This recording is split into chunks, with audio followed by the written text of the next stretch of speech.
ಇನ್ನು ಬೀದರ್ ನಗರ ಸೇರಿದಂತೆ ಜಿಲ್ಲೆಯ ವಿವಿಧೆಡೆ ವಾಸಿಸುತ್ತಿರುವಂತಹ ಅಲೆಮಾರಿ ಮತ್ತು ಅಲೆಮಾರಿಗಳ ಗೋಳು ಕೇಳುವವರು ಯಾರು ಎಂಬ ಶೀರ್ಷಿಕೆ ಅಡಿಯಲ್ಲಿ ನಿಮ್ಮ ಉತ್ತರ ಕರ್ನಾಟಕ ಸುದ್ದಿವಾಹಿನಿ ನಿರಂತರವಾಗಿ ಸುದ್ದಿಯನ್ನು ಬಿತ್ತರಿಸಿತ್ತು. ಈಗ ಈ ಒಂದು ಸುದ್ದಿಗೆ ಸರ್ಕಾರ ಕೂಡ ಸ್ಪಂದಿಸಿದೆ. ಹೌದು, ಇದು ಉತ್ತರ ಕರ್ನಾಟಕ ನ್ಯೂಸ್ನ ಒಂದು ಬಿಗ್ ಇಂಪ್ಯಾಕ್ಟ್ ಅಂತ ಹೇಳ್ಬೋದು. ಏನು 35 ವರ್ಷಗಳಿಂದ ಜೋಪಡಿಯಲ್ಲಿಯೇ ಜೀವನ ಮಾಡ್ತಿದ್ರು ಈ ಅಲೆಮಾರಿ ಜನಾಂಗದವರು. ಏನು ಬೀದರ್ ನಗರದ ನೌಬಾದ್ ಬಳ್ಳಿ ಈ ಒಂದು ಜೋಪಡಿಯಲ್ಲೇ ಬದುಕ್ತಿದ್ರು ಈ ಒಂದು ಅಲೆಮಾರಿಗಳ ಸೂರಿಗಾಗಿ ನಿರಂತರ ಸುದ್ದಿಯನ್ನು ಬಿತ್ತರಿಸುತ್ತೆ ನಿಮ್ಮ ಉತ್ತರ ಕರ್ನಾಟಕ ನ್ಯೂಸ್. ಏನು ಸುದ್ದಿ ಬಿತ್ತರವಾದ ಕೆಲವೇ ತಿಂಗಳುಗಳ ನಂತರ ಅಲೆಮಾರಿ ನಿಗಮ ಅಧ್ಯಕ್ಷೆ ಪಲ್ಲವಿ ಜಿ ಭೇಟಿಯನ್ನು ಕೊಡ್ತಾರೆ.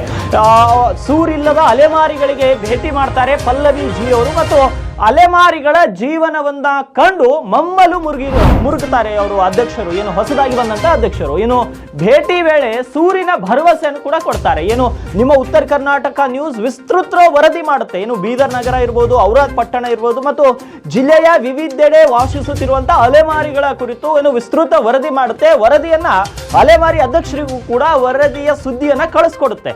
ಆ ಒಂದು ಸುದ್ದಿಯನ್ನ ನೋಡಿದಂತ ಅಧ್ಯಕ್ಷರು ಮಮ್ಮಲ ಮರುಗ್ತಾರೆ.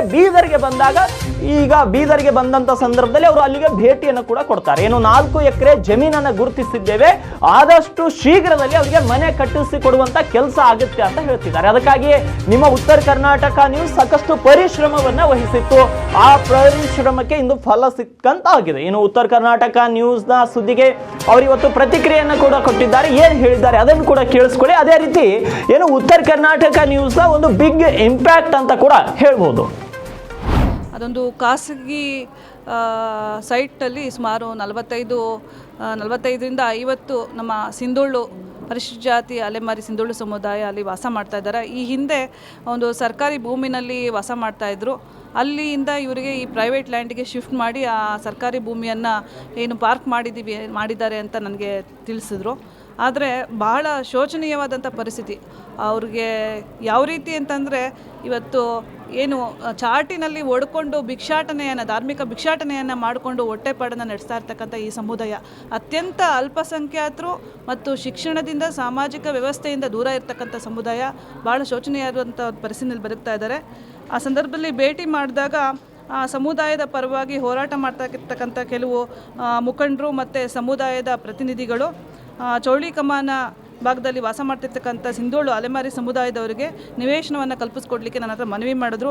ಆ ಒಂದು ವಿಚಾರವಾಗಿ ಸ್ಥಳೀಯ ತಹಸೀಲ್ದಾರ್ ಅವರು ಮತ್ತು ನಮ್ಮ ಸಮಾಜ ಕಲ್ಯಾಣ ಇಲಾಖೆಯ ಉಪನಿರ್ದೇಶಕರಿಗೆ ನಿರ್ದೇಶನ ನೀಡಿ ಆ ಕೂಡಲೇ ಹತ್ತಿರದಲ್ಲಿರ್ತಕ್ಕಂಥ ಸರ್ವೆ ನಂಬರ್ 45 ಬಾಗೇಕಾರಂಜಿ ಈ ಭಾಗದಲ್ಲಿರ್ತಕ್ಕಂಥ ಸರ್ಕಾರಿ ಭೂಮಿಯನ್ನು ಪರಿಶೀಲನೆ ಮಾಡಿಕೊಂಡು ಸಮಗ್ರ ವರದಿಯನ್ನು ನನಗೆ ಇವತ್ತು ರಿವ್ಯೂ ಮೀಟಿಂಗ್ ಒಳಗಡೆ ತಲುಪಿಸಬೇಕು ಅಂತ ಹೇಳಿದೆ. ಆ ಕೆಲಸವನ್ನು ತಹಸೀಲ್ದಾರ್ ಅವರು ಹಾಗೂ ನಮ್ಮ AD ಅವರು ಸಮಾಜ ಕಲ್ಯಾಣ ಇಲಾಖೆಯ ಸಹಾಯಕ ನಿರ್ದೇಶಕರು ಮಾಡಿದ್ದಾರೆ.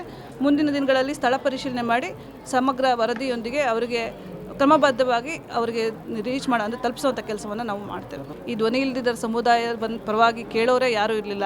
ನಾನು ನಿಗಮದ ಅಧ್ಯಕ್ಷೆಯಾಗಿ ಪ್ರಪ್ರಥಮ ಬಾರಿಗೆ ಬೀದರ್ಗೆ ಬಂದಿದ್ದೀನಿ. ಇವತ್ತೇ 3 ದಿವಸ ಆಗಿದೆ. ಹಾಗಾಗಿ ಈಗಾಗಲೇ ಅದು ಕ್ರಮ ತಗೊಂಡಿದ್ದೀನಿ. ಅದಕ್ಕೆ ಉದಾಹರಣೆ ಇದು. ಖಂಡಿತ ಮುಂದಿನ ದಿನಗಳಲ್ಲಿ ಆದಷ್ಟು ಬೇಗ ಅವರಿಗೆ ನಿವೇಶನ ಕೊಡಿಸುವಂಥ ಕೆಲಸ ಆಗುತ್ತೆ. Thank you. ಇಲ್ಲ ಅಂತ ಹೇಳೋದು ತಪ್ಪಾಗ್ತದೆ.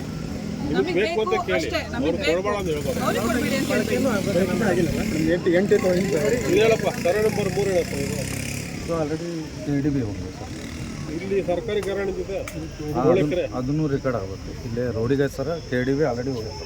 ಈಗ ನೋಟ್ ಮಾಡ್ಕೊಳ್ಳಿ. ನಾಳೆ ಮೀಟಿಂಗ್ ನೀವು ಬರಬೇಕು with updation of the RTC. ಅದೇ ಮಾಡ್ತೀನಿ ಅಂತ ಹೇಳಿದಾರೆ ಸರ್. ಅದು 1 ಎಕರೆ ಇದೆ. ಅದಕ್ಕೆ ನಿಮ್ದು 2 ಎಕರೆ ಇದು ಸರ್ಕಾರ, ಅದಕ್ಕೆ ಹತ್ತಿರ ಸರ್ಕಾರಿ ಜಮೀನು ಇದೆ. ಇಲ್ಲೇ ಜಾಗ ಅದೇ ಅದಕ್ಕೆ ಹತ್ತಿನೇ ಇದೆ. Survey number 22. ಇಲ್ಲ ಅಂತ ಹೇಳೋದು ತಪ್ಪಾಗ್ತದೆ.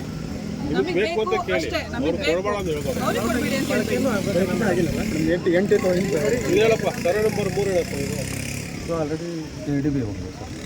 ಇಲ್ಲಿ ಸರ್ಕಾರಿ ಅದನ್ನು ರೆಕಾರ್ಡ್ ಆಗುತ್ತೆ. ಇಲ್ಲಿ ರೋಡಿಗೆ ಸರ್ KDB ಆಲ್ರೆಡಿ ಹೋಗುತ್ತೆ.